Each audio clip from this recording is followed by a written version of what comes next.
लंबे वक्त के बाद राजधानी दिल्ली के अंदर एक बार फिर से बिजली के दामों में इजाफा कर दिया गया है और सबसे ज्यादा मार अगर पड़ी है तो पूर्वी दिल्ली, जहां पर बीएसईएस यमुना पावर लिमिटेड जो है वो बिजली की सप्लाई करती है, और उसके बाद साथ ही साथ साउथ दिल्ली में जो कि बीएसईएस राजधानी पावर लिमिटेड है, और उससे कम अगर बात की जाए तो टाटा पावर लिमिटेड की तरफ से बिजली के दामों का इजाफा जो है वो किया जा रहा है। हमारे साथ पूर्वी दिल्ली आरडब्ल्यूए के तमाम लोग यहाँ पर मौजूद है, पावर एक्सपर्ट भी यहाँ पर मौजूद है, वीएस वोरा साहब।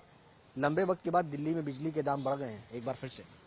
हाँ, लंबे वक्त के बाद बढ़े हैं, क्योंकि पहले इन्होंने 2018 में जो फिक्स चार्जेस एकदम 6 से 10 गुना बढ़ा दिए थे और एक तगड़ा झटका दिया था। उसके बाद अब ये नौबत आई है। पीपीएसी तो हम ऑलरेडी पे कर ही रहे हैं, लेकिन ये अब एडिशनल चार्ज आ गया पीपीएसी का। और उसमें जो हमें सबसे ज्यादा तकलीफ हुई, दुख हुआ, दर्द हुआ, ये हुआ कि भाई बीवाईपीएल के जो कंज्यूमर्स है वो 6% एडिशनल पीपीएसी पे करेंगे, बीआरपीएल के 4% और टीपीडीडीएल के 2%। क्यों भाई, ये वितकरा क्यों? जवाब तो डीआरसी को देना पड़ेगा। ये वितकरा क्यों? हम भी तो वही दिल्ली के रहने वाले हैं, जिस दिल्ली में आप रहते हो, जिस दिल्ली में टीपीडीडीएल के लोग रहते हैं, जिस दिल्ली में बीआरपीएल बीवाईपीएल के लोग रहते हैं। वितकरा किस लिए कर रहे हो भाई? अगर वो 2% दे सकते हैं टीपीडीडीएल वाले, तो हम 6% क्यों दें? हमसे 6% किस चीज का मांग रहे हो यार? और हैरानगी इस बात की है कि अभी तो टैरिफ आया नहीं।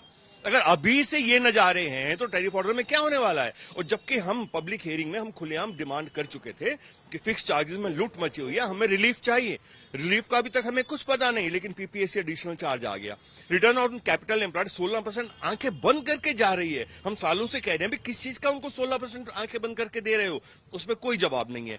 कैरिंग कॉस्ट इतनी ज्यादा लग रही है पास क्लेम्स के ऊपर, और ऐसे ऐसे केसेस हैं कि 5,000 के पास क्लेम के ऊपर 5,000 से ज्यादा का कैरिंग कॉस्ट लग चुका है। टोटल ड्यू 12,000 करोड़ हो चुका है। ऐसे ऐसे पता नहीं कितनी मिसालें हैं।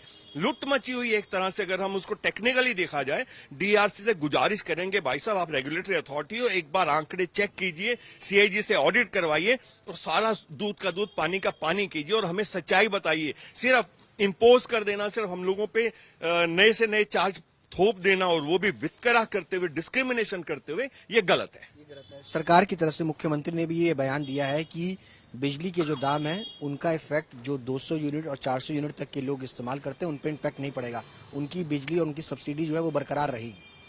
क्या ये मुख्यमंत्री 200 यूनिट और 400 यूनिट इस्तेमाल करने वालों के ही हैं, या उस मध्यम वर्ग के भी हैं जो कि इससे ज्यादा बिजली इस्तेमाल करता है?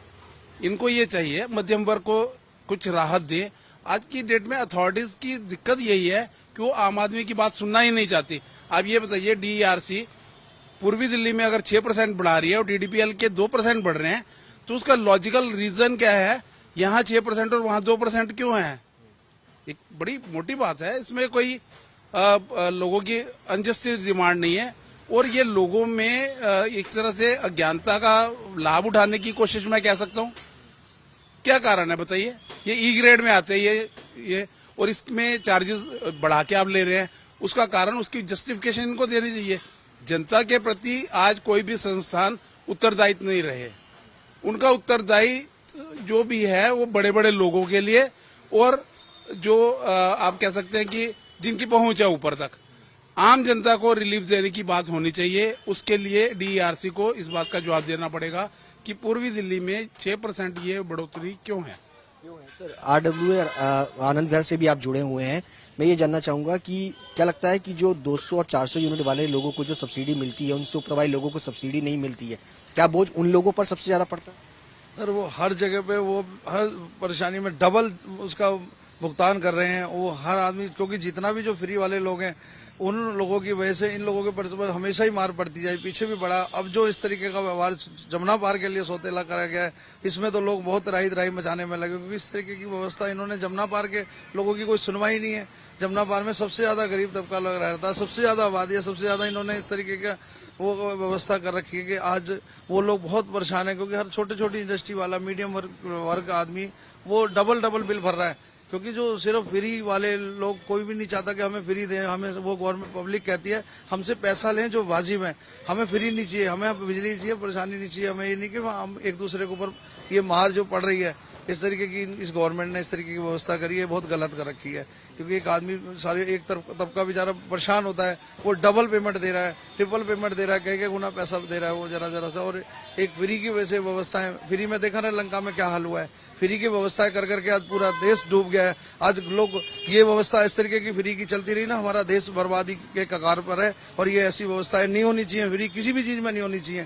फ्री वाले क्यों करे, पहले भी गवर्नमेंट चला रही थी, पैसा देने को तैयार है लोग, हर आदमी पैसा देता है। जो मैं इस्तेमाल कर रहा हूँ उसको मैं पैसा देने को तैयार हूँ, मैं थोड़ा कि वाजिब दूंगा पैसा। ये नहीं कि एक को तो 4 गुना बढ़ा दे, तो फ्री के लिए तुम लोगों को फ्री सेवाएं दे रहे हो 200-400 यूनिट में। लोगों की नाराजगी है, लेकिन डीआरसी ने जो दाम बढ़ाए उसके पीछे एक बड़ा रीजन ये बताया गया है कि जो पीछे से कोयला है, फ्यूल है, वो काफी ज्यादा महंगा हुआ है। और पिछले दिनों जिस तरीके से दिल्ली के अंदर बिजली की डिमांड बढ़ी है, उसी के कारण ये जो एक्सटेंड है, जो अमाउंट है वो बढ़ाया गया है। वोरा साहब, बिजली कंपनी और डीआरसी का जो आधार है पैसे बढ़ाने का, फ्यूल और कोयले की बढ़ती हुई कीमतें हैं। पिछले दिनों 7000 मेगावाट के हिसाब से जो है वो बिजली जो है वो खपत की हुई थी, पीक जो है वो गया था। उसको लगता है कि आगे डिमांड बढ़ जाए, इसलिए जो है वो जो फिक्स चार्ज है और जो सप्लाई है और जो बिजली है उसको जल्दी जल्दी खरीदा जाए। देखिए, पीक लोड सिर्फ 7000 मेगावाट गया, सिर्फ वो बोलेंगे दिल्ली का पीक लोड था। Highest ever peak load of Delhi 7000 megawatt, लेकिन हम बोलेंगे सिर्फ 7000 मेगावाट। सिर्फ क्यों बोलेंगे? क्योंकि हम जो दिल्ली वाले हैं, हम 22,876 मेगावाट के ऊपर फिक्स चार्जेस पे कर रहे हैं। आपने हमें जो टोटल लोड सैंक्शन किया हुआ है वो 22,876 मेगावाट है। सिर्फ 7000 मेगावाट के ऊपर आपको झटका क्यों लग रहा है? क्या आपने अरेंजमेंट नहीं किया? और अगर आपके पास अरेंजमेंट नहीं है तो किस लिए आप 22,876 मेगावाट के ऊपर फिक्स चार्ज वसूल कर रहे हैं? आप बोले जी हमारा 7000 से ऊपर का जुगाड़ नहीं है। हम सिर्फ 7000 मेगावाट के ऊपर, चलिए मान लीजिए 10,000 मेगावाट के ऊपर हम आपसे फिक्स चार्जेस वसूल करते, 3000 एक्स्ट्रा करके, बाकी जो 12-13 मेगावाट के चार्जेस, फिक्स चार्जेस आप पिछले सालों से वसूलते आ रहे हैं, सारा का सारा रिफंड होना चाहिए, इमीडिएटली रिफंड होना चाहिए। तब तो मानेंगे कि आप सही बात कर रहे हो। लेकिन अगर आप चार्जेस हमसे फिक्स चार्जेस लेते हो 22,876 मेगावाट के, और 7000 मेगावाट लोड होने पर अगर सब कुछ डावाडोल हो जाता है तो इसका मतलब कमी आप में है, हमारे में नहीं है। हम आपको एक्सेस पे कर रहे हैं, पूरा बिल पे कर रहे हैं, एक्सेस पे कर रहे हैं। और तमाम आरडब्ल्यू बिजली जो पावर एक्सपर्ट्स हैं उनका कहना है कि डीआरसी को इस पूरे फैसले पर जो है वो संज्ञान लेना चाहिए, सोचना चाहिए कि आखिरकार इतना जो डिफरेंस है ईस्ट के अंदर और जहां पर यमुना पावर लिमिटेड जो है वो बिजली की सप्लाई करती है, वहां पे 6% का इंक्रीमेंट और बाकी हिस्सों के अंदर 2% का आखिरकार इंक्रीमेंट क्यों किया जा रहा है, क्यों लोगों के बीच में अंतर जो है वो पैदा किया जा रहा है, इस पर सवाल खड़े करते हुए फिलहाल आरडब्ल्यू के लोग जो है वो करते हुए फिलहाल नजर आ रहे हैं।